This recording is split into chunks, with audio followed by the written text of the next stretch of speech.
பூமியில நம்ம செய்கிற எல்லாவற்றையும் தேவன் பதிவு செய்கிறார். நம்புற மாட்டாமே சொல்லுங்க. பதிவு செய்கிறார். நாம் பதிவு செய்யப்படுகிறோம். நம்முடைய வார்த்தைகள் மட்டுமில்லை, நம்முடைய வழிகளையும் அவர் பதிவு செய்கிறார். அதனால அவருக்கு முன்பாக நம்முடைய வழிகள் செம்மையா இருக்க வேண்டும். அல்லேலூயா. அதுக்கு இந்த நாவும் ஒரு காரணமா இருக்கு. இந்த வசனத்தை வாசிச்சோம் இல்லையா? இந்த நாவும் நம்முடைய வழிகள் கெட்டு போவதற்கு ஒரு காரணமா இருக்கு. அதனால நாவை பத்திரமா பார்த்துங்க. இரண்டாவது சங்கீதம் 119 9வது வசனத்தை வாசிக்கலாம். சங்கீதம். கர்த்தரின் கண்களுக்கு நம்முடைய வழிகளை நோக்கி கொண்டிருக்கும் போது அவருக்கு முன்பாக நம்முடைய வழிகள் எப்படி இருக்க வேண்டும்? வாலிபன் தன் வழியை எதினால் சுத்தம் பண்ணுவான்? உம்முடைய வசனத்தின்படி தன்னை காத்துக் கொள்கிறதுனால் தானே. இது வாலிபர்களுக்கு சொன்ன வார்த்தை. நினைக்காதீங்க, வாலிபர்களுக்கு மட்டும் இல்லை. தன் வழியை ஒரு மனுஷன் எதனால் சுத்தம் பண்ண முடியும்? தன்னுடைய வழியை ஒரு தேவ பிள்ளை எப்படி சுத்தமாக வைத்துக் கொள்ள முடியும்? தன் வழிகளை எப்படி சுத்தமாக வச்சுக்க முடியும்? எப்படி வச்சுக்க முடியும்? வசனத்தின்படி தன்னை காத்துக் கொள்வதனால். வாலிபர்களுக்கு எழுதப்பட்ட வாலிபர்கள் தங்கள் வழியை கெடுத்துக் கொள்வதற்கு நிறைய வாய்ப்புகள் இருக்கு. அப்படிங்கிறதுக்காக வாலிபர் தன் வழியை இதனால் சுத்தம் பண்ண முடியும் அப்படின்னா தன்னுடைய தேவனுடைய வசனத்தின்படி, தேவ வசனத்தின்படி தன்னை காத்துக் கொள்வதனாலதான் அதை செய்ய முடியும் அப்படிங்கிறது. அப்போ நாமும் கூட நம்முடைய வழிகளை எதனால் காத்துக்கொள்ள முடியும் அப்படின்னா வார்த்தையின்படி. சொல்லுங்க, வார்த்தையின்படி, வசனத்தின்படி. வசனமே நம்ம எங்கதான் வந்து கேட்கிறோம். சில பேர் சபையில வந்து ஆராதனை வந்து பாட்டு ஆராதனை சங்கீதம் எல்லாம் முடிஞ்சதுக்கு பிறகுதான் சில பேர் பிரசங்கமே கேட்கிறாங்க. முடிச்சுட்டு அதுக்கு போனா அவ்வளவுதான், போனதோட சரி. ஞாயிற்றுக்கிழமை போறோமா, அடுத்த ஞாயிற்றுக்கிழமை காலையில தான் பிரசங்கமே. சில பேருக்கு மாற்றிக்கொள்ள. இதெல்லாம் நம்முடைய வாழ்க்கையில் நல்லதல்ல. அனுதினமும் வசனம் நம்மோடு கூட பயணிக்க வேண்டும். ஆமென் சொல்லுங்க பார்க்கலாம். அல்லேலூயா. அனுதினமும் வசனம் நம்முடைய வாழ்க்கையோடு சம்பந்தப்பட்டிருக்க வேண்டும். நம்முடைய ஒவ்வொரு நகர்வுகளும் வசனத்தோடு இருக்கணும். ஆமென் சொல்லுங்க பார்க்கலாம். வசனத்தின் படி இருந்தா நம்முடைய வழிகள் சுத்தமாக இருக்கும். அல்லேலூயா, அல்லேலூயா. வழிகள் சுத்தமா இருக்கணுமா? சுத்தமா இருந்தாதான் தேவன் நமக்குரிய பலன் நாம் பெற்றுக்கொள்ளும்படி நமக்கு உதவி செய்வார். ஏனென்றால் நம்முடைய வழிகளை அவர் நோக்கி கொண்டிருக்கிறார், கவனித்துக் கொண்டிருக்கிறாரே. சங்கீதம் 119 59வது வசனத்தை வாசிக்கலாம். என்னுடைய வழிகளை நான் சிந்தித்துக் கொண்டு என் கால்களை உம்முடைய சாட்சிகளுக்கு நேராக திருப்பினேன். ஏன் என்று சொன்னால் தேவன் என்னை கவனிக்கிறார். சொல்லுங்க, தேவன் என்னை. சொல்லுங்க, தேவன் என்னை. நான் சொல்ற மாதிரி சொல்லுங்க, தேவன் என்னை கவனிக்கிறார். நான் சொல்ற மாதிரியே நீங்க சொல்லுவீங்க பாருங்க. இதனால அவருக்கு முன்பாக நான் என்னுடைய வழிகளை சிந்திக்கணும், சிந்திச்சு நடக்கணும், யோசித்து நடக்கணும். ஒவ்வொரு அடியும் யோசித்து எடுத்து வைக்க நடக்கணும். இஷ்டம் போல வாழ்றது அது சரியான வழி அல்ல. அல்லேலூயா. சிந்திக்கணுங்க. என் வழிகள் நான் எப்படி போறேன், என்ன செய்யறேன், இது பண்றேன், இதனால சரியா இது சரிப்பட்டு வருமா, நான் இப்படி வாழ்றதுனால, இப்படி செய்யறதுனால, இப்படி நடக்கிறதுனால இதெல்லாம் என்னுடைய வாழ்க்கைக்கு ஏற்றதா இருக்குமா, சரியானதாக இருக்குமா, அல்லது எங்கேயாவது பிரச்சனையில முடிச்சிருமா, எங்கேயாவது போய் கலவரத்தில் முடிச்சிருமா, எங்கேயாவது வம்புடனை மாற்றி விட்டுருமா? நம்முடைய வழிகளை நாம் சிந்திக்க வேண்டும். நான் போற பாதை சரிதானா, நான் நடக்கும் வழிகள் சரிதானா, என்னுடைய பாதை கரெக்டா தான் இருக்கா? என்ன செய்யணும்? என்ன செய்யணும்? நான் சிந்திக்கணும். சொல்லுங்க, வழிகளை நான் சிந்தித்துக் கொண்டு, என் வழிகளை நான் சிந்தித்துக் கொண்டு என் கால்களை உங்களுடைய சாட்சிகளுக்கு நேராக திருப்பினேன். சாட்சிகளுக்கு நேராக, சாராய கடைகள்ல சாட்சிகளுக்கு நேராக, குழப்பமான சண்டை போடுற இடத்துக்கல்ல, வம்பு பண்ற இடத்துக்கல்ல, தேவையில்லாத இடங்களுக்கு இல்ல. என்னுடைய கால்களை எங்கே திருப்புறேன்? தேவனுடைய சாட்சிகளுக்கு நேராக, சபைக்கு நேராக, சத்தியத்தை கேட்பதற்கு நேராக, பிரயோஜனமானவர்களுக்கு நேராக, சுவிசேஷத்தை அறிவிப்பதற்கு நேராக, ஒருத்தர் இயேசுவை பற்றி சொல்வதற்கு நேராக என் கால்களை என்ன செய்கிறேன்? சொல்லுங்க, திருப்பினேன், திருப்புவேன். சொல்லுங்க, திருப்புவேன். நீங்க ஏன் சொல்ல மாட்டீங்க எனக்கு தெரியும். நான் அதை செய்ய மாட்டேன், அதனால சொல்ல மாட்டேன். கரெக்டா? என்னால் அதை செய்ய முடியாது, அதனால சொல்லவும் முடியாது. சரியா? கரெக்டா ஆமோதிக்கிறீங்களா? உங்களுடைய மௌனமே சம்மதத்துக்கு அடையாளம். உங்களுடைய மௌனமே சம்மதத்துக்கான அடையாளம். நீங்க அமைதியா இருக்கும் போதே நான் கண்டுபிடிச்சிட்டேன், இதெல்லாம் எங்களுக்கு ஒத்து வராது. எங்களுக்கு என்ன தோணுதோ அதை நாங்கள் செய்வோம். எங்களுக்கு போய் சொல்லணும்னு தோணுச்சுன்னா செய்வோம். எங்களுக்கு எப்படி நடக்கணும், எங்களுக்கு என்ன தோணுதோ அதன்படிதான் செய்வோம். நீங்க சொல்றபடி இல்லை, நான் சொல்றபடி நீங்க கேட்கணும்னா 100% அவசியமே கிடையாது. கர்த்தர் சொல்லுகிறபடி நடந்தால் வாழ்க்கை நல்லா இருக்கும். ஆமென் சொல்லுங்க. தேவ வார்த்தை சொல்லுகிறபடி நடந்தால் உங்கள் வாழ்க்கை சிறப்பாக இருக்கும். ஆமென். அல்லேலூயா. பத்திரமாய் காக்கப்பட்டிருப்பீர்கள், தீங்குக்கு விளக்கப்பட்டிருப்பீர்கள், சத்துருவினுடைய சதி திட்டத்திற்கு நீங்களாகி இருப்பீர்கள். தேவன் நம்மளை ஆசீர்வதித்து பாதுகாப்பா. அப்ப நமது வழிகளை நாம் பற்றி நாம் சிந்திக்க வேண்டும். அல்லேலூயா. தேவையற்ற மனிதர்களோடு போய் பேசுவதை நிறுத்த வேண்டும். அதனால் நமக்கு பிரச்சனைகள் வரலாம், போராட்டங்கள் வரலாம், தேவையில்லாத வம்பு சண்டைகள் வரலாம். எங்க போகணும்னு தேவன் நடத்துறாரோ செய்யுங்க. யாருக்கு சுவிசேஷம் அறிவிக்க சொல்றாரே போய் சொல்லுங்க. அல்லேலூயா. நான் என்னுடைய கால்களை நான் காத்துக் கொள்ள வேண்டும். அது மட்டும் இல்லைங்க, இந்த உலகத்துல நிறைய வழிகள் இருக்கு. சொல்லுங்க, இந்த உலகத்துல நிறைய வழிகள் இருக்கு. சொல்லுங்க, எத்தனை வழிகள் இருக்கு சொல்லுங்க பார்க்கலாம். குறுக்கு வழி இருக்கு, பொய்யான வழி இருக்கு, பொல்லாத வழி இருக்கு, தவறான வழி இருக்கு, அப்புறம் கெட்ட வழி இருக்கு, அநீதியான வழி இருக்கு. எத்தனையோ வழிகள் இருக்கு. சொல்லுவாங்கல்ல, நான் வாழ்றதுக்கு எத்தனையோ வழிகள் இருக்கு. ஆமா, எத்தனையோ வழிகள் இருக்கு. குறுக்கு வழியெல்லாம் இருக்கு, பொல்லாத வழியெல்லாம். அது இல்ல, தேவன் நமக்கு பல வழிகளை திறப்பார். அது நன்மைக்கு ஏதுவான வழிகள். ஆனா தீமையான வழிகள் இருக்கு. அதுல ஒரு வழி என்ன? பொல்லாத வழி. சொல்லுங்க, பொல்லாத வழி, மோசமான வழி. அந்த வழி அதுல நம்ம போகாதபடி காக்குறது. சங்கீதம் 119 101 சங்கீதம் 119 101 வாசிக்கிறோம். உம்முடைய வசனத்தை நான் காத்து நடக்கும்படிக்கு சகல பொல்லாத வழிகளுக்கும் என் கால்களை விளக்குகிறேன். உம்முடைய வசனத்தை நான் காக்கணும். வசனத்தை காத்து நடக்கணும்னா நான் சகல வழிகளை வெறுக்கணும். பொல்லாத வழிகளை நான் என் கால்களை விளக்க வேண்டும். அல்லேலூயா. எத்தனை பேர் நம்ம பைபிள் ஸ்டடி நடக்கிற நேரத்தில் நம்முடைய வழிகளை திருப்பி என்ன செய்ய, பைபிள் ஸ்டடி நான் போக மாட்டேன், என் வேலைக்கு போவேன், அங்கே போவேன், இங்கே போவேன், அதுக்கு போவேன், இதுக்கு போவேன். ஆனால் வசனம் கேட்கறதுக்கு அங்கே ஒரு ஜெபம் நடக்குது, ஒரு பைபிள் ஸ்டடி நடக்குது, அதுக்கு என் கால் போகாம என் கால் எங்கேயோ போகுதில்லை. இது நியாயமா? சொல்லுங்க, சொல்லுங்க, நியாயமா? உங்க பார்வையில் நீங்க சொல்லுங்க. நான் சொல்றேன் இருக்காங்கல்ல, நீங்க சொல்லுங்க. ஸ்டடி நடக்குது, பைபிள் ஸ்டடி நடக்குது. போன வாரம் ஒரு ஊழியத்துக்கு போன வாரம் நடக்கல. நடக்கும்போது சபை ஆராதனை நடக்கும்போது சபையில நம்ம எல்லாரும் தேவன பிரசங்கத்தை கேட்கும் போது, வார்த்தை கேட்கும் போது, பிரசங்கத்தில் உட்கார்ந்து இருக்கும் போது நான் மற்ற காரியங்களுக்கு நேராக என் கால்களை நான் நடத்தி கொண்டு போனால் அது நல்லதான யோசிச்சு பாருங்க. நம்முடைய வழிகள் தேவனுக்கு முன்பாக இருக்கிறது. நம்மை அவர் காண்கிறார். அல்லேலூயா. அதனால உங்களுடைய வசனத்தை நான் காக்கணும், வசனத்தை கேட்க கால் போகணும், வார்த்தைக்கு என்னுடைய கால்கள் நடக்கணும். வசனத்தை நான் காத்து நடக்கும்படிக்கு சகல பொல்லாத வழிகளுக்கும் என்னுடைய கால்களை விளக்குகிறேன். என் கால்களை விளக்கு. நல்ல ஒரு தீர்மானம் எடுங்க. கர்த்தரை ஆசீர்வதிப்பார். அல்லேலூயா. அந்த வார்த்தையின் படி நம்ம திரும்ப அந்த வசனத்தை ஞாபகப்படுத்துவோம். எரேமியா 32:19. எரேமியா 32:19 தலைப்புக்கான வசனம் என்னன்னு பாருங்க. யோசனையில் அவர் பெரியவர். நம்மை குறித்து அவர் யோசிக்கிறார், பெருசா யோசிக்கிறார். நம்ம தான் நம்மளை சிறுசா யோசிக்கிறோம். நம்மை குறித்து அவர் பெரிதாக யோசிக்கிறார். அப்புறம் செயலிலே வல்லவர். நமக்கான செயல்களிலே அவர் வல்லவராக இருக்கிறார். நமக்கு செய்வதிலே அவர் வல்லவராக இருக்கிறார். நமக்கு நன்மை செய்வதிலே, நமக்கு உபகாரங்களை செய்வதிலே அவர் அற்புதமான தேவன். செயலிலே வல்லவர். அப்புறம் அவனுடைய வழிகளுக்கு தக்க, அவனுடைய கிரியைகளுக்கு தக்க பலன் அளிக்கிறது. சொல்லுங்க பார்க்கலாம். அப்புறம் உங்களுடைய கண்கள் மனுபுத்தருடைய எல்லா வழிகள் மீதும், அதாவது அவனுடைய கிரியைகளின் பலனுக்கு தக்கதாக அளிக்கும்படி உங்களுடைய கண்கள் மனுபுத்தருடைய எல்லா வழிகள் மேலும் நோக்கமாக இருக்கிறது. நம்முடைய வழிகள் மேல் தேவனுடைய கண்கள் நோக்கமாக இருக்கிறது. அதனால நம்முடைய வழிகளை என்ன செய்யணும்? நம்ம காத்து கொள்ள வேண்டும். சொல்லுங்க, காத்து கொள்ள வேண்டும். பொல்லாத வழிகளுக்கு நான் விலக்கி காக்க வேண்டும். என் வழிகளை நான் சிந்திக்க வேண்டும். எங்க போற, என்ன செய்யறேன் அப்படிங்கிறத, என் வழியை பற்றி நான் சிந்திக்க வேண்டும். பொல்லாத வழிகளுக்கு கால்களை விலக்க வேண்டும். விலக்க வேண்டும், விலக்க வேண்டும்.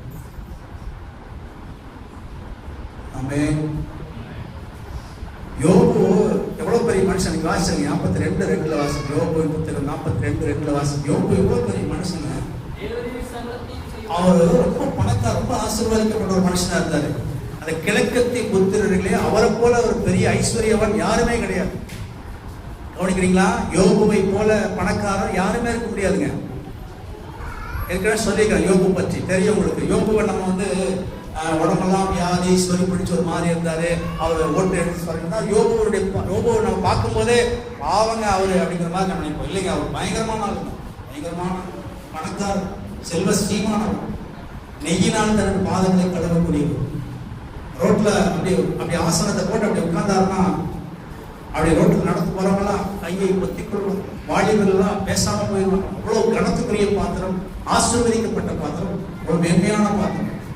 ஆனா அந்த யோபுவை தேவனே சாட்சி கொடுத்து யோபுவை போல ஒரு நல்ல மனுஷன் இல்லை அப்படின்னு சொல்றதுக்கு காரணம் என்னன்னா, யோபு தன்னுடைய வழிகளை தேவனுக்கு முன்பாக சூப்பரா பத்திரமாக காத்துக் கொண்டார். அல்லேலூயா சொல்லுங்க. அங்க இருக்கிற ஏராளமான ஜனங்களுக்கு மத்தியில யோபு தன் வழிகளை தேவனுக்கு முன்பாக உத்தமமாய் காத்துக் கொண்டதுனால யோபு அவ்வளவாய் உயர்த்தி வைத்தார். சோதனை வந்த போது கூட, சோதனை பாடுகள் வந்த போது கூட அந்த யோபுடைய வாயிலிருந்து வர வார்த்தை என்ன? அந்த வாசகம், தேவரீ நீ சகலத்தையும் செய்ய வல்லவராயிருக்கிறீர், நீ செய்ய நினைத்தது என்ன செய்யாது, தடைபடாது என்பதை அறிந்திருக்கிறேன். தேவரீ நீ எல்லாவற்றையும் செய்ய வல்லவர், செயலிலே நீ வல்லவர், எல்லாவற்றையும் செய்ய நீ வல்லவர்.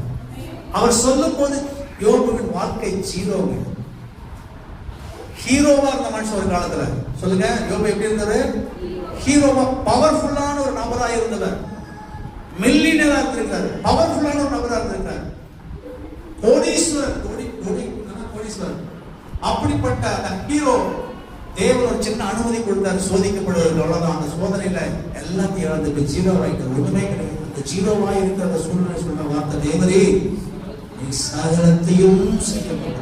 ஒண்ணுமே இல்லாதப்ப நம்ம தேவனை பார்த்து, ஆண்டவர் பார்த்து, ஆண்டவரே நீங்க எனக்கு எல்லாமே நீங்க கொடுக்க முடியும்னு சொல்ல முடியுமா? சொல்ல முடியுமா? எதுவுமே நமக்கு இல்லை, எல்லாம் நஷ்டம், இழப்பு, கடன் மேல கடன், எல்லாம் போயிடுச்சு, எதுவுமே இல்லை, ட்ரை ஆகி உட்கார்ந்து என்ன பண்றதுனே தெரியல. இந்த நேரத்துல நம்ம வசனத்தை எடுத்து பேச முடியுமா? யார் பேசுவாங்க தெரியுங்களா? விசுவாசம் உள்ளவர்கள் பேசுவாங்க. ஆமென் சொல்லுங்க. தேவன் மேல வசனம் சொல்றது, விசுவாசம் இல்லாமல் தேவனுக்கு பிரியமா இருப்பது கூடாத காரியம். தெரியுங்களா உங்களுக்கு? விசுவாசம் இல்லாமல் தேவனுக்கு பிரியமா இருப்பது கூடாத காரியம். யோபு தேவன் மேல பிரியம் இல்லாம அந்த வார்த்தை சொல்லுவாரு, தேவனை நீ சகலத்தையும் செய்ய வல்லவர், நீ செய்ய வேண்டிய ஒன்றும் தடைபடாத பதைமாறி. தேவனை நன்கு அறிந்தவர் அவர். நமக்கு எந்த அளவுக்கு தெரியும் தெரியல எனக்கு. யோபு அவ்வளவாய் புரிஞ்சு வச்சிருந்தாரு. அப்படின்னா அவருடைய வழிகள் ஆண்டவருக்கு செம்மையா இருந்துச்சு. அதனாலதான் அவரே சாட்சி கொடுக்கிறாரு.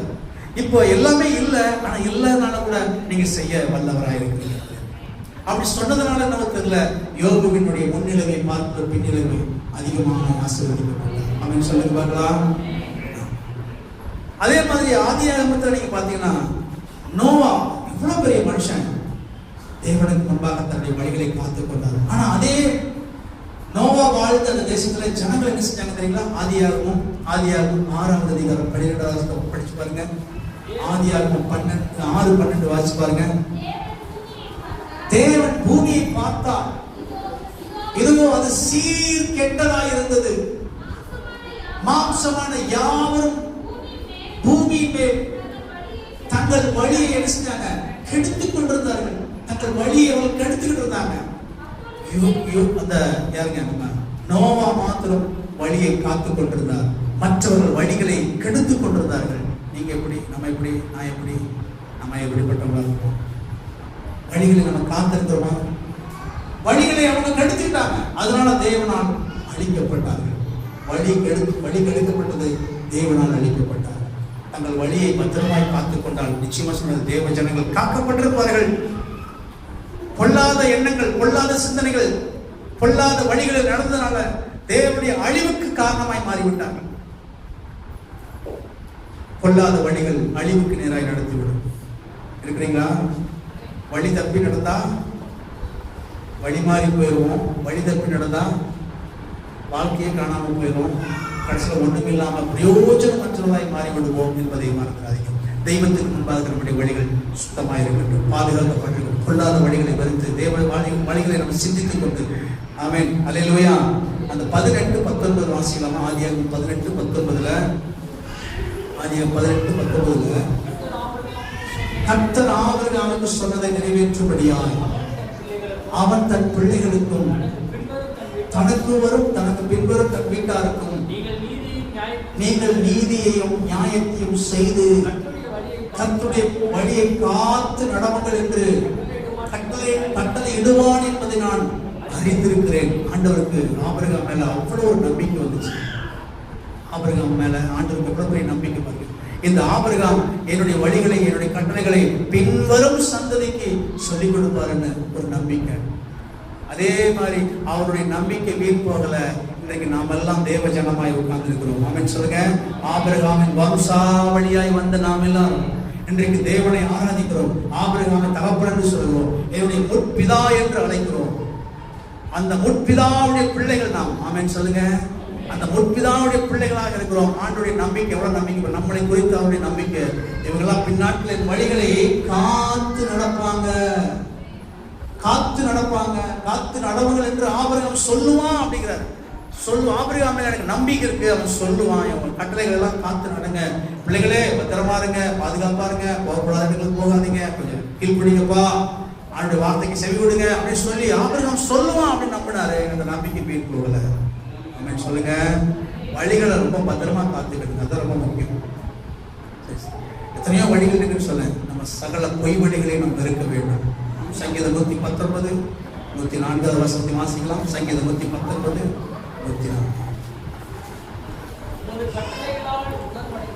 உம்முடைய கட்டளைகளால் நான் என்ன செய்கிறேன்?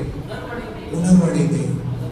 அதனால் எல்லா பொய் வழிகளையும் என்ன செய்கிறேன்? பொய் வழிகளையும் என்ன செய்கிறேன்? மனுஷனுக்கு எப்போ உணர்வு வரும்? தேவனுடைய வார்த்தையை கேட்கும் போது. தேவ வார்த்தையை கேட்காத பட்சத்தில் உணர்வடையவே முடியாது. இஷ்டம் போல வாழ ஆரம்பிச்சிருவாங்க. தனக்கு எப்படி விருப்பமா இருக்கிறதோ அப்படி வாழ்வாங்க. எப்பொழுது அந்த உணர்வு வரும் என்றால், அந்த கட்டளைகளால் தான் எனக்கு உணர்வு வரும். உன்னுடைய கட்டளைகளால் நான் உணர்வடைந்தேன், உன்னுடைய வசனத்தால் உணர்வடைந்தேன், உன்னுடைய ஆலோசனைகளால் நான் உணர்வடைந்தேன். நீங்க பேசினாலே நான் என்ன செய்வேன்? உணர்வடைஞ்சிருவேன். அல்லேலூயா. உணர்வு வரணும். சொல்லுங்க, என்ன வரணும்? உணர்வு அடையணும். உணர்ச்சி வசம் அடையக்கூடாது. என்ன அடையக்கூடாது? உணர்ச்சி வசம் அடைஞ்சா டக்குனு யாரையாவது போட்டுருவோம். உணர்வு அடைஞ்சா யாருக்காவது உதவி செய்யும். ஆமே பாருங்க, எப்படி என்ன வித்தியாசம் பாருங்க. உணர்ச்சி வசப்பட்டா அந்த கையில 4 பேரை போட்டு தாக்கிடும், அடிச்சிடும், அடி போட்டுருவோம். உணர்வு அடைஞ்சா 4 பேருக்கு உதவி செய்யும். சொல்லுங்க, இதுதான் வித்தியாசம். அப்ப நம்ம என்ன செய்யணும்? உணர்வு அடையணும். சொல்லுங்க, உணர்வு அடையணும். உணர்ச்சி வசப்படணும். உணர்வு அடையணும்னா என்ன செய்யணும்? கட்டளைகள், அந்த வார்த்தையை கேட்கணும். வார்த்தையின் படிதான் உணர்வு அடைய முடியும். வசனம் தான் நம்ம உணர்வடைய செய்யுது. ஆனா பல நேரங்கள்ல வார்த்தை கேட்டு கூட உணர்வு அடையாம திரும்ப திரும்ப நம்ம அதைவே செய்யும் போது அதுக்கு பேர் என்ன சொல்றது? மீறுதல் தான் சொல்லணும் இல்லையா? உமது கட்டளைகளான உணர்வடைந்தேன். அதனால் எல்லா பொய் வழிகளையும் என்ன செய்யறேன்?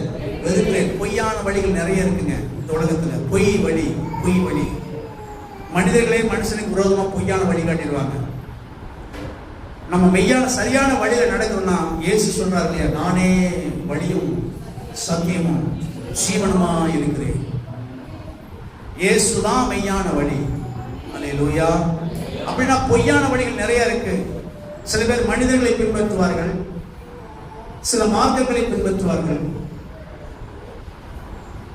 சில ஊர்களை, சில புண்ணிய ஸ்தலங்களை பின்பற்றுவார்கள், சில மற்ற காரியங்களை பின்பற்றுவாங்க. இன்னைக்கு நிறைய தேவனை அறிந்த ஜனங்கள் கூட ஜோசியம் பார்க்கறாங்க. பொய் வழி அது. என்ன வழி அது? ஜோசியம் பார்க்கறது. ஜோசியம் பார்க்கறது பொய் வழி. நேர காலம் பார்க்கறது, 4 நட்சத்திரம் பார்க்கறது, அப்புறம் ஜாதகத்தை பார்க்கறது, அப்புறம் குறி கேட்கறது, எல்லாமே பொய் வழி. சொல்லுங்க, எல்லாமே வந்து பொய் வழி. அல்லாஹ் பிள்ளையார் கோயிலுக்கு போய் குருளா போட்டு போய் அங்கரம் கட்டுறது போய் சகல போய் வழிகள் வெறுக்கணும். நம்ம ஆண்டி பிள்ளைகள் நிறைய பேர் போடுற பார்க்கணும். நம்ம மனசு ரொம்ப வலிக்கும். புரட்சி உணர்வு வார்த்தைகளை பெற்றிருக்கிற நம்முடைய ஜனமா எங்க போய் நிற்குது? பொய் வழியில போய் நிற்குது. பொய் வழியில தேடி போறாங்களே. பாண்டு வார்த்தைக்கு வல்லமை இல்லை. அந்த இடத்துல எனக்கு ஒரு விதமான ஒரு சோறு வரும். என்ன நம்ம ஊழியம் செஞ்சுச்சா என்ன பிரயோஜனம்? எதுக்காக ஊழியத்துக்கு நம்ம வந்தோம்? இவ்வளவு வசனங்களை கேட்டு இவ்வளவு பிரசங்கத்தை கேட்கிற ஜனங்கள் இன்னும் போய் பொய் வழியில் நிற்கிறாங்களே. ஆண்டுடைய வார்த்தைக்கு வல்லமை இல்லையா? ஆண்டவரால் சுத்தப்படுத்த முடியாதா? ஆண்டவர் என்ன செய்ய நமக்கு அற்புதம் செய்ய மாட்டாரா? இதெல்லாம் பல யோசனைகள் வரும். ஏன் என்ன என் ஜனங்களுக்கு நம்பிக்கை வரல ஆண்டவர் மேல? நான் என்ன செய்ய சொல்லுங்க? பொய் வழிகளை வெறுக்கணும். சொல்லுங்க பக்கத்துல கேட்பச்சு. பொய் வழிகளை வெறுக்கணும். மெய் வழியை தேர்ந்தெடுக்கணும். சூஸ் பண்ணணும். ஆமென் சொல்லுங்க. பொய் வழியை வெறுக்கணும், மெய் வழியை சூஸ் பண்ணணும். மெய் வழி இயேசுதான். அந்த மெய் வழி இயேசுவை ஃபாலோ பண்ணுவோம். அவருடைய வார்த்தைகளால் நாம் உணர்வடைவோம். அவருடைய வசனம் நம்மை உணர்வுள்ளவனாக்கும். அவருடைய வசனம் என்னை உணர்வு உள்ளவனாக மாற்றும். உணர்வு வந்தாதான் தன் பிள்ளைகளை உணர்கிறவன். வசனம் கேட்டாதான் தன்னுடைய பிள்ளைகளை உணர முடியும். வார்த்தை கேட்டாதான் நம்ம யாருங்கிறத உணர முடியும். அது இல்லாத வரைக்கும் நான் யார் தெரியுமா? நான் சொல்றதுதான் நீ கேட்கணும், நீ சொல்றத நான் கேட்க மாட்டேன் அப்படின்னா. ஆனா இந்த உணர்வு அடைஞ்சிட்டா நீ சொல்றது நானும் கேட்கணும். சொல்லிட்டீங்களா? உணர்வு அடையாத வரைக்கும் நான் சொல்றதுதான் நீ கேட்கணும். நான் சொல்றதுதான் எனக்கு தான் எல்லாமே தெரியும், உனக்கு எதுவுமே தெரியாது. பேசாம நான் சொல்றத மட்டும் கேளு. ஆனா உணர்வு அடைச்சிட்டாங்கன்னா சரி உன்னுடைய ஐடியாவே என்ன? போய் சொல்றதையும் கேள்வி. நீ என்ன சொல்ல விரும்புற? இந்த வருஷம் இந்த காரியத்தை பத்தி என்ன நினைக்கிறேன்? ஆமென் சொல்லுங்க. உணர்வடையுங்க. உணர்ச்சி வசப்படுங்க. சில பேர் உணர்ச்சி வசப்பட்டாங்கன்னா பயங்கரமா என்ன சொல்றாங்க? பேசிக்கிட்டே உணர்வு உள்ளவங்க பேச மாட்டாங்க. உணர்வு அடைச்சிட்டாங்கன்னா பேசுறதுக்கு யோசிப்பாங்க. உணர்ச்சி வசப்பட்டுட்டாங்கன்னா பேசுறதை நிறுத்த மாட்டாங்க. சொல்றது புரியுதுங்களா? உணர்ச்சி வசப்படுகிறவர்கள் பேசுவதை நிறுத்த மாட்டார்கள். கவனிக்கிறீங்களா? சொல்றது புரியுதுங்களா? உணர்வு அடையலைன்னா பேசுறதுக்கு யோசிப்பாங்க. இதுதான் வித்தியாசம். வாசிக்கலாம். இந்த வாசத்தை வாசிக்கலாம். 2 நாளாகும் 7:14 முடிக்கிறோம். 2 நாளாகும் 7ஆம் அதிகாரம் 14ஆவது வசனத்தை வாசிக்கிறோம். நமக்கு ஆண்டவர் கொடுக்கிற பேர் பாருங்க. என் நாமம் தரிக்கப்பட்ட என் ஜனங்கள் தங்களை தாழ்த்தி ஜெபம் பண்ணி என் முகத்தை தேடி தங்கள் பொல்லாத வழிகளை விட்டு திரும்பினான். அப்பொழுது பரலோகத்தில் இருக்கிற நான் கேட்டு அவர்கள் பாவத்தை மன்னித்து அவர்கள் தேசத்துக்கு என்ன கொடுப்பேன்? சேமம் கொடுப்பேன். ஒரு ஜனத்தினால தேசம் சேமம் அடைகிறது பாருங்க. தேசம் நல்லா இருக்கணும், செழிப்பா இருக்கணும், ஆசீர்வாதமா இருக்கணும். நல்ல ஏற்ற காலத்துல மழை பெஞ்சு, ஏற்ற காலத்துல வெயில் அடித்து, ஏற்ற வேளையில காற்று, பனி பெய்ய வேண்டியது பனி பெய்யும். இப்படி இதெல்லாம் சரியா இருக்கணும்னா அந்த ஜனங்களை பொறுத்துதான். அல்லேலூயா. அந்த தேசம் சேமம் அடைய வேண்டுமானால் ஜனங்கள் கையில் தான் இருக்க. அந்த ஜனங்கள் எப்படிப்பட்டவங்களா இருக்கணும்னா ஜெபிக்கிறவங்களா இருக்கணும். இந்த ஜனங்கள் எப்படிப்பட்டவங்களா இருக்கணும்? நம்ம தேசம், நம்ம கம்பெனிகள், நம்முடைய மாவட்டம் செழிப்பா இருக்கணும், ஆசீர்வாதமா இருக்கணும்னா அது நம்ம கையில் இருக்குன்றதை நீங்க ஏதாவது நம்புறீங்களா? நம்புறீங்களா? கொஞ்சம் பேருக்கு நம்பிக்கையே வரல. எல்லாரையும் கவனிக்கிறவங்களையும் மறந்துட்டாங்க, எல்லாரையும் வாட்ச் பண்றவங்களையும் மறந்துட்டாங்க. நம்ம தேசம், நம்மளுடைய பகுதி ஆசீர்வதிக்கப்படணும்ன்றது நம்ம கையில் இருக்கா இல்லையா? நம்ம கையில் இருக்கா இல்லையா? இப்ப என்ன செய்யணும்? அந்த ஜனம் என்ன செய்யணும்? ஜெபிக்கிற ஜனமா இருக்கு. நம்ம ஜெபிக்கிறவங்களா இருக்கும். தேசத்துக்காக, நம்ம ஊருக்காக, நம்ம தெருவுக்காக, நம்ம மக்களுக்காக, எல்லாருக்காக ஜெபிக்கணும். ஆண்டவர் ஏதோ சொல்லிக்கிறார். தீமோத்தேயு வாசிங்கன்னா எல்லா ஜனங்களுக்காக ஜெபிக்க வேண்டியது நம்முடைய கடமை. அல்லேலூயா. அப்ப அந்த ஜனங்கள் ஜெபிக்கிற ஜனங்களா இருக்கணும், ஜெபிக்கணும். அடுத்து அவர் முகத்தை தேடி ஜெபம் பண்ணி அவருடைய முகத்தை தேடி, இந்த முகத்தை வசனத்தில் நாங்க பைபிள் வாசிக்கணும், ஜெபிக்கணும். பைபிள வாசி சொல்ல மாட்டேங்கிறீங்க பாருங்க. கவனிக்கிறீங்க எல்லாரும். ஜெபிக்கணும், வசனத்தை வாசிக்கணும், ஜெபம் பண்ணணும், வசனத்தை வாசிக்கணும். அவர் முகத்தை தேடுறது என்னதான்? வசனத்தை வாசிக்கணும். வசனம் தான் அவருடைய முகம். சொல்லுங்க, வசனம் தான் அவருடைய முகம். ஒரு புரியுதுக்காக சொல்றேன், வசனம் தான் அவருடைய முகம். அல்லேலூயா சொல்லுங்க. அப்ப வசனத்தை தேடினா அவருடைய முகத்தை தேடுறதுக்கு அடையாளம்.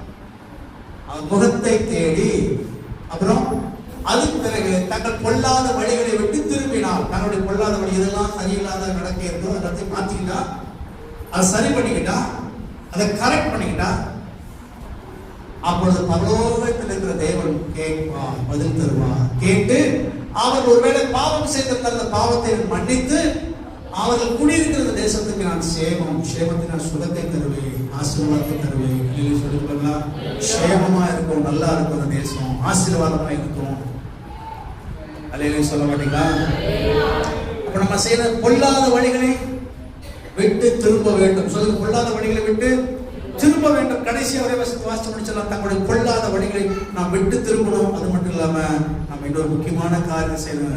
செய்ய வேண்டிய ஒரே ஒன்றுனா நம்முடைய வழிகளை கத்தருக்கு செய்யணும், ஒப்பு வைக்கிறது. என் வழியை எப்படிங்க நான் காத்துக்கிறது, என் வழியை எப்படி சுத்தப்படுத்துகிறது, என் வழியை எப்படி பொல்லாத வழியை விட்டு விலக்கி காக்கிறது அப்படின்னா நம்ம செய்ய வேண்டிய ஒன்னே ஒண்ணுதான், வழிகளை என்ன செய்யணும், கத்தருக்கு ஒப்புவித்து அவர் மேல் நம்பிக்கையாயிரு. அவரே காரியத்தை செய்வார், வாய்க்கப்படுவார். சொல்லுங்க, நம்ம வழிகள் சரியா இருக்கணும், எல்லாம் நேர்த்தியா இருக்கணும்.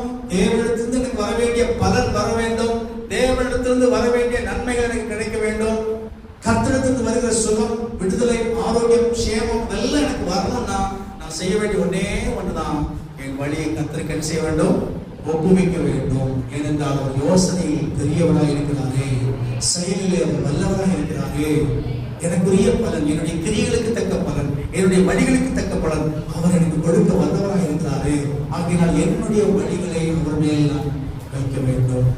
அல்லேலூயா. ஏனென்றால் ஆண்டவருக்கு எல்லாரும் மனம் திரும்பணும் தான் விரும்புறாரு. ஒரு கெட்ட மனுஷன் கூட கெட்டு போவதற்கு விருப்பமே இல்லை.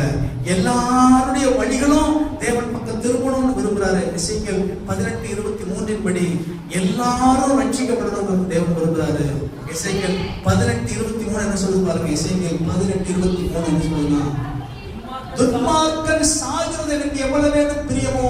ஒரு தேவனை அறியாத ஜனம், ஆண்டவரை நம்பாமல் விக்கிரகங்களை தேடி ஒவ்வொரு வாரமும் பயங்கரமான பக்தியோடு தெய்வத்தை விட்டு விக்கிரகங்களுக்கு பின்னே ஓடிக்கொண்டிருக்கிற அந்த மனிதர்களும், துன்மார்க்கமாய் ஜீவனம் பண்ணுகிறவர்களும் கெட்டு போவதை நான் விரும்பல. யோசிச்சு பாருங்க, நம்ம ஜனம் ரட்சிக்கப்படுகிறது தேவனுடைய விருப்பம். அப்படின்னு சொல்லுங்க, அப்படி ஜனங்கள் ரட்சிக்கப்படுறது தேவனுடைய விருப்பம். ஆனா நம்முடைய விருப்பம் அவர்கள் ரட்சிக்கப்படக்கூடாது. அப்படி அவங்க அப்படி விருப்பம் தான் நம்ம ஜெபம் பண்ணிருக்கோமே இல்லையா? துன்மார்க்கன் சாகிறது எனக்கு எவ்வளவு வேணும் பிரியமோ, அவன் தன் வழிகளை விட்டு திரும்பி பிழைப்பதல்லவோ எனக்கு பிரியம் என்று கர்த்தராகிய ஆண்டவர் சொல்லுகிறார். எல்லாம் ரட்சிக்கப்படுறதா என்னுடைய விருப்பம். ஆனா திறப்பின் வாசல் என்று ஜெபிக்கிறதுக்கு ஒரு மனுஷனை தேடினேன், ஒருவனையும் காணேன். ஒரு ஜெபத்தின் மூலமா நான் வேலை செய்யணும்னு நினைக்கிறேன். நீ ஜெபம் பண்ணா அந்த துன்மார்க்கனையும் என்ன செய்யறேன், மனம் திரும்ப வைக்கணும்னு நினைக்கிறேன். நீ ஜெபம் பண்ணுவியா? சொல்லுங்க. இந்த எசேக்கியேல் 22:30 நினைக்கிறேன்.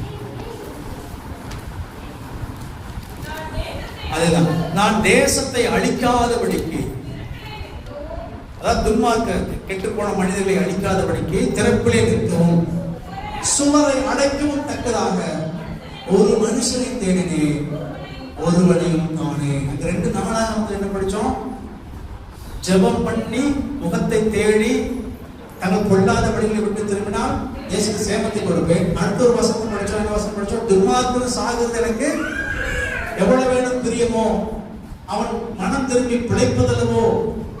அவன் என்ன செய்ய, அவன் பொல்லாத வழியை விட்டு மனம் திரும்பி பிழைப்பதல்லவோ எனக்கு ஆசை, என்னுடைய பிரியம் அப்படிங்கிறார்.